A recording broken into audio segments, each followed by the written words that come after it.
Chers Lualabès et Lualabé, je viens vers vous ce jour avec un message important, celui de vous exhorter au maintien de gestes barrières et mesures d'hygiène telles que recommandées par des autorités tant nationales que provinciales. En vue de limiter la propagation de la pandémie à coronavirus, ces gestes sont entre autres les lavages réguliers des mains au savon, la distanciation sociale, les ports corrects de cache-nez en tissu ou chirurgical, l'éternuement dans les creux du coude, éviter de se serrer la main et les accolades. Tous sommes frappés d'une manière ou d'une autre par ce virus mondial. La pandémie est réelle, prenez soin de vous chaque jour. Que Dieu vous bénisse.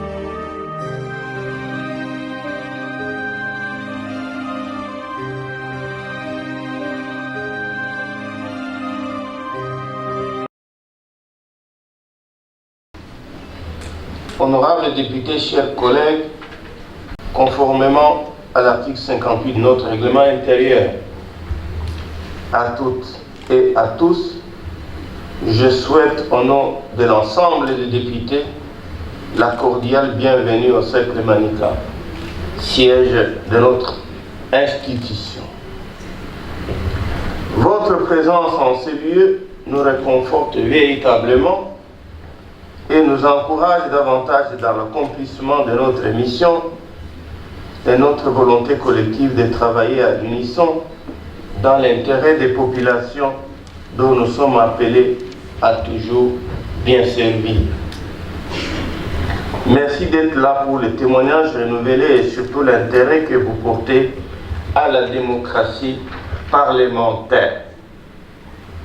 Honorables députés, distingués invités, mesdames et messieurs, l'ouverture de la présente session intervient juste après une dizaine de jours de la clôture de la session extraordinaire convoquée à l'initiative du gouvernement provincial. La nécessité d'examiner certaines modifications affectant l'équilibre budgétaire et financier de l'édit budgétaire initial de 2021 a justifié la convocation de cette session extraordinaire.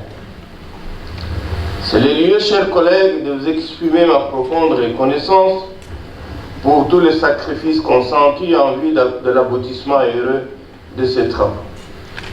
C'est donc avec grand plaisir que je vous retrouve cet après-midi pour le démarrage de la session ordinaire qui vient relancer nos efforts.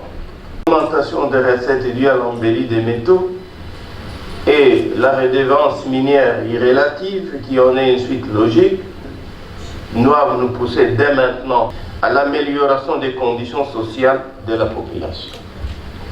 Notre rôle est donc celui d'y veiller pour que cela soit d'application immédiate. Honorables députés, distingués invités, mesdames et messieurs, l'ordre du jour de la présente session ordinaire se focalisera naturellement sur l'examen et l'adoption du projet du budget 2022 que le gouvernement va devoir soumettre à l'approbation de l'Assemblée provinciale. Ce projet de budget devra prendre en compte toutes les modifications que nous avons bien voulu apporter à l'édit rectificatif. Celui-ci a permis de prendre en charge les nouvelles ressources budgétaires et les dépenses additionnelles afin d'y proposer des pistes de solutions durables à travers toute la province. Il est clair que le vote du budget est un mécanisme essentiel de structuration et de pilotage des finances publiques. Il est aussi un élément fondamental de la démocratie représentative qui permet aux élus du peuple que nous sommes de contrôler les recettes et surtout les dépenses publiques en veillant à leur pertinence et à l'orientation des ressources financières disponibles. Cela étant, je ne pourrais m'empêcher d'inviter le gouvernement et l'Assemblée provinciale de se refaire et se redire dans notre action commune. Si en 5 ans nous avons réalisé ce qui a été fait, faisons en sorte que nous fassions encore mieux durant les 2 prochaines années afin de donner le sourire à notre peuple.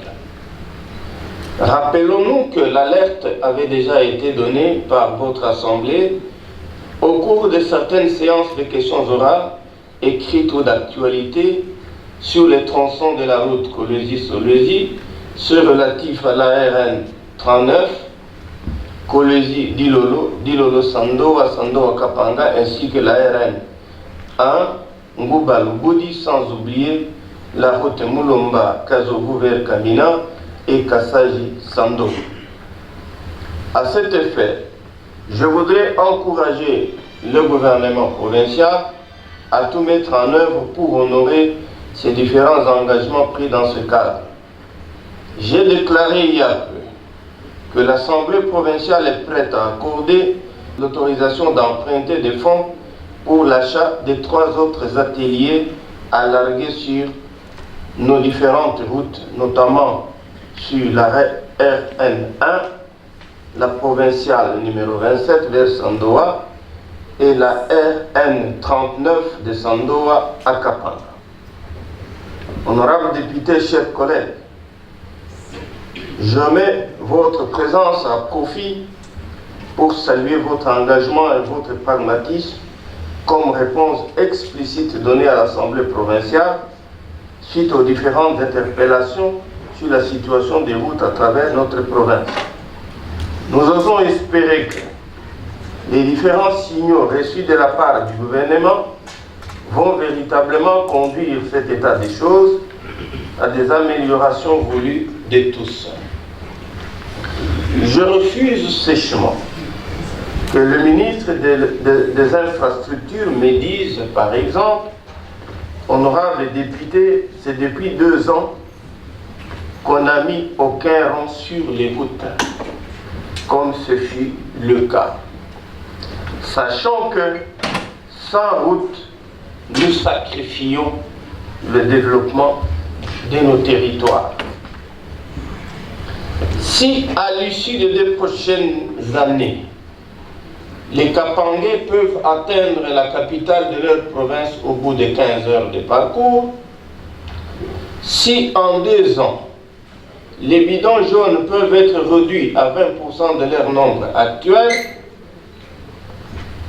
si les bougies et les lampes tempêtes ne resteront que dans les villages reculés, parce qu'il y aura la lumière dans toutes les grandes agglomérations, si un touriste français peut observer les chutes de Kading à Mouteba et le Ticheta sur la Kasaï à Saloseke, si le Péruvien peut facilement observer les cascades de Moussokatanda et les chutes de Caillou, je jure solennellement que ce jour-là, l'Assemblée provinciale décernera à tous les membres du gouvernement et de l'Assemblée provinciale les diplômes d'hyper excellence qui seront remis par le chef du gouvernement, pourquoi pas le chef de l'État lui-même.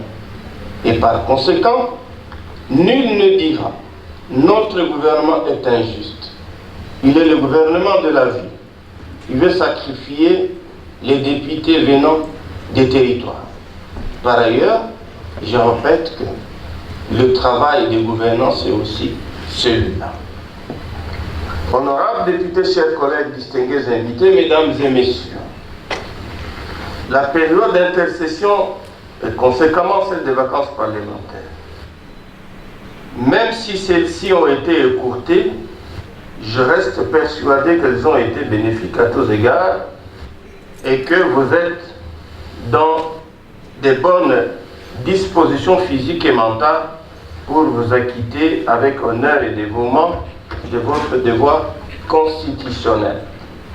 Cependant, cette période a été mise à profit par certaines commissions pour étoffer les commissions de contrôle parlementaire de l'action gouvernementale dans divers secteurs d'activité dont nous attendons les résultats pour apprécier à juste titre la valeur de cette gestion et de faire des recommandations là où il le faut et des sanctions là où il convient de le faire.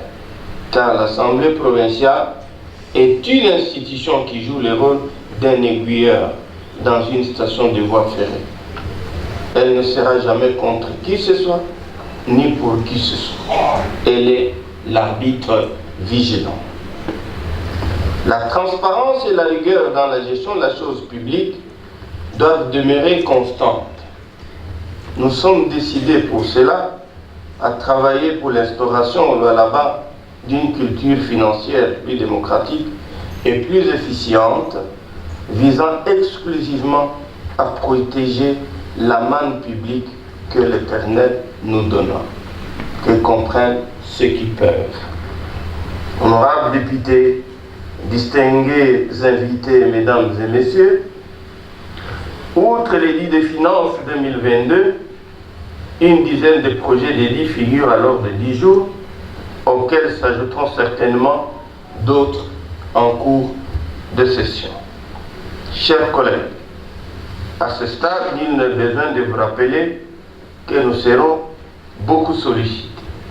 J'en appelle donc à votre sens élevé de responsabilité pour continuer à exercer la plénitude de vos compétences durant tout le temps qui nous est imparti pour le reste de notre mandat. Mais pendant ce temps, beaucoup de nos collègues préfèrent s'acquitter de leur devoir légal de réguler certaines choses durant ne fût-ce que 10 jours, c'est-à-dire aller ne fût-ce que dans les circonscriptions pendant un temps court soit-il. Par contre, une délégation devra absolument se rendre à Kalamba pour palper du doigt la réalité des boutures de manioc que nous cherchons. Par ailleurs, les premières pluies de l'année sont tombées ici et là. Elles sont les premières qui annoncent la grande période pluviale où la terre reprend ses droits. Vous pouvez vous imaginer de quoi vais-je parler. Nous qui sommes fils des agriculteurs, c'est le moment où nos parents affûtaient les houes et les haches. C'est ici l'occasion d'inviter le gouvernement à organiser la campagne de distribution des semences et des intrants. Autrement dit, que la faim n'atteigne aucun ventre vide au Lualaba. Autre chose à présent, pas de moindre, la rentrée scolaire 2021-2022. C'est pour le 4 octobre prochain.